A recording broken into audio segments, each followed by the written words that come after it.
థాయిలాండ్లో జరుగుతున్న 74వ విశ్వసుందరి పోటీల్లో హైడ్రామా చోటు చేసుకుంది.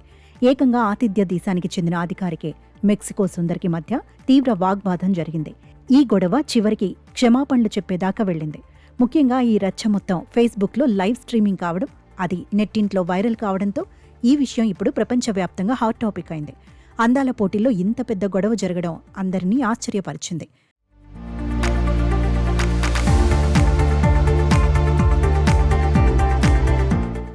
మిస్ మెక్సికో ఫాతిమా బోష్ ఒక ముఖ్యమైన షూట్కు హాజరు కాలేదు.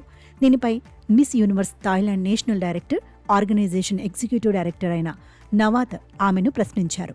కోపంలో తెలియతక్కువ మనిషి అని అర్థం వచ్చేలా నిందించారు. దాంతో ఫాతిమాకు కోపం వచ్చింది. మీరు మమ్మల్ని గౌరవిస్తేనే మేం మిమ్మల్ని గౌరవిస్తాం. నేను నా దేశానికి ప్రాతినిధ్యం వహిస్తున్నా. నా దేశ సంస్థతో మీకేమైనా సమస్య ఉంటే నన్ను లాగకండి అంటూ గట్టిగా బదిలిచ్చింది. ముందుగా నా మాట విని ఆ తర్వాత వాదించు అని నవాత్ అనడంతో గొడవ మరింత పెరిగింది.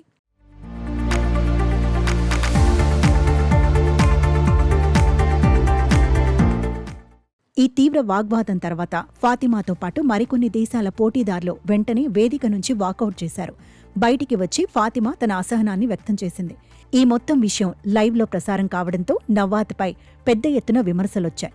దాంతో ఆ డైరెక్టర్ దిగివచ్చి క్షమాపణలు చెప్పాల్సి వచ్చింది. ఈ ఘటనను మిస్ యూనివర్స్ ఆర్గనైజేషన్ కూడా తీవ్రంగా ఖండిస్తూ ఒక అధికారిక ప్రకటన విడుదల చేసింది. మొత్తానికి ఈ చిన్న గొడవ కాస్త పెద్ద దుమారం రేపింది.